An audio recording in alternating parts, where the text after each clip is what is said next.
Salut et bienvenue sur ma chaîne YouTube. Aujourd'hui, on se retrouve pour une nouvelle vidéo dans laquelle je te montre comment tu obtiens Photoshop 100% gratuitement. Ok. Pour ceux qui ne connaissent pas, Photoshop est un logiciel de traitement d'image qui, selon moi, est le meilleur. D'ailleurs, pas seulement selon moi, vous n'avez qu'à faire les sondages sur Internet et voir, est le meilleur logiciel de traitement d'image. Ok, que ce soit en termes de qualité d'image fournie à la fin, que ce soit en termes de fonctionnalité offerte ou alors en termes de popularité. Ok, Photoshop reste en tête de liste aujourd'hui lorsqu'on parle de traitement d'image. Malheureusement, c'est un logiciel qui est payant, donc il faut souscrire pour une version payante pour pouvoir l'utiliser. Et beaucoup de personnes demandaient de savoir ce que je pensais de Photoshop Beta. Ok, ceux qui ne savent pas ce que Beta c'est tout simplement une version de test. D'ailleurs, il faut savoir que quel que soit le logiciel que vous allez utiliser, lorsque vous utilisez la version Beta, vous êtes en fait en train d'utiliser la version de test.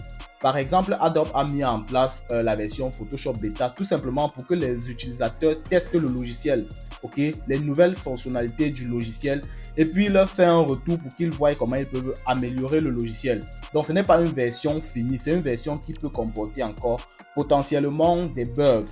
Ok, donc si vous voulez faire du traitement d'image de qualité, vraiment, je vous conseille la version LTS du logiciel, quel que soit le logiciel que vous allez utiliser.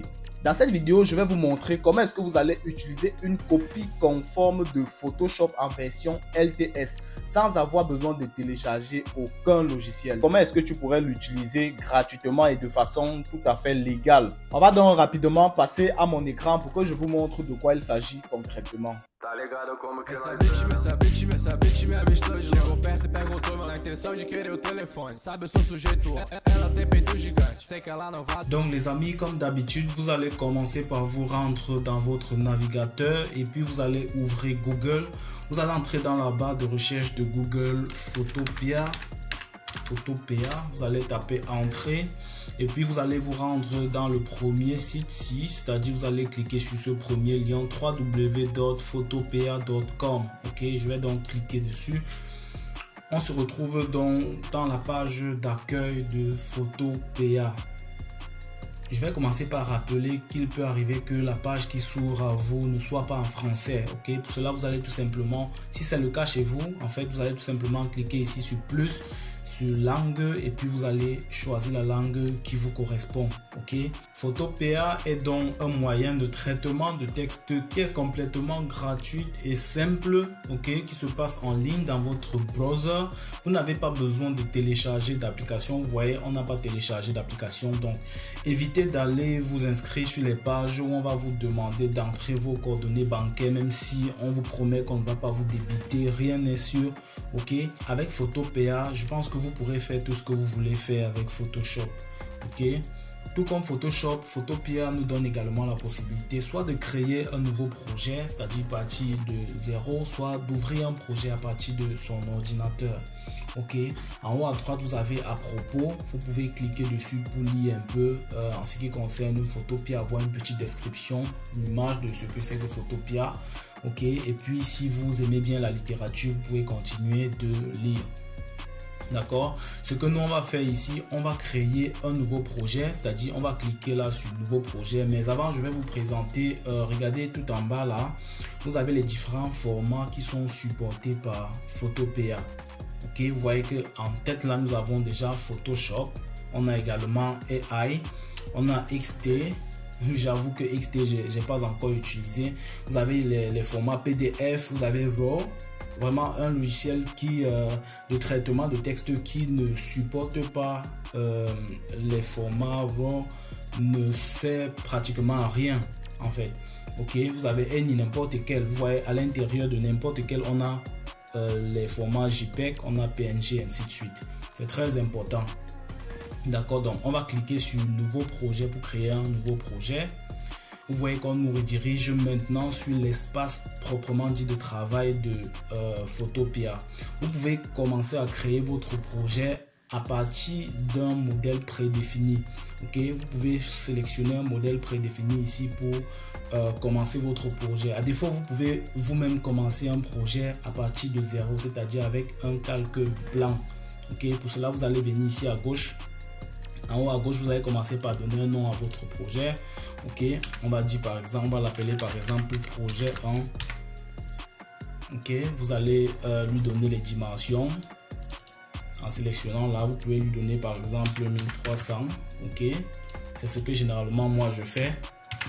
1300. Sinon, vous pouvez venir choisir en bas là, c'est-à-dire un cadre qui va dimensionner automatiquement votre calque. Ok, par exemple, si on clique ici, vous voyez que ça redimensionne en haut de façon automatique. D'accord, vous allez également choisir ici la couleur de votre background. On va commencer par le noir ou bien le blanc, laissons le blanc. Ok, et puis lorsque vous avez fini, vous cliquez tout simplement sur créer. Donc, on va cliquer sur créer. Vous voyez qu'on a un nouveau calque. Tous ceux qui ont eu l'habitude déjà d'ouvrir seulement Photoshop se retrouveront ici très facilement. Quelqu'un qui a eu l'habitude de travailler déjà avec Photoshop avant de ne plus avoir la possibilité de l'utiliser gratuitement va très facilement se retrouver dans Photopea. Ok, vous voyez en haut, tout en haut, on a un menu, une barre de menu qui va contenir l'ensemble des éléments qui vont permettre la gestion de notre projet Photopea de façon complète. Ok, vous avez fichier, édition, image, calque, sélection, ainsi de suite. D'accord. Et puis à gauche, vous avez une barre d'outils qui est exactement la barre d'outils qui se trouve dans Photoshop. Ok, vous avez ici en haut l'outil de sélection, vous avez lasso, vous avez l'outil de recadrage, vous avez exactement les outils présents dans Photoshop. Ok, on a la loupe, on a les textes, on a l'outil de sélection de tracé, ainsi de suite. Ok, on a les couleurs. Revenons un peu ici à droite. À droite, vous remarquez qu'on a également un menu qui va contenir l'ensemble des calques de notre projet complet. Ok, c'est en fait le secteur de gestion de calque qui est exactement celui de Photoshop. Ok, vous allez voir que par exemple ici on peut créer un calque en cliquant tout simplement ici en bas. Je ne sais pas si vous voyez ma souris tout en bas là. Si on clique dessus, on va créer un nouveau calque. Ok, et puis on peut maintenant manipuler le calque comme on veut. Vous voyez, c'est pas le but de la vidéo. Et d'ailleurs, en passant, je rappelle que si vous avez besoin d'une vidéo qui va vous montrer comment est-ce qu'on utilise Photopea, c'est-à-dire Photoshop, ok, signalez-vous en commentaire. Je vais faire une vidéo complète là-dessus dans les prochains jours. Donc voilà, je pense que l'essentiel est dit. Si vous avez des questions, n'hésitez pas de les poser en commentaire. Je me ferai le plaisir de vous répondre dans les brefs délais. N'oubliez pas surtout, pour ceux qui ne l'ont pas encore fait, de vous abonner à ma chaîne et de cliquer sur la cloche de notification pour être à chaque fois notifié quand je vais faire une nouvelle vidéo. Bien entendu, partagez et likez les vidéos que vous regardez. On va se retrouver dans la prochaine vidéo. Portez-vous bien. À bientôt.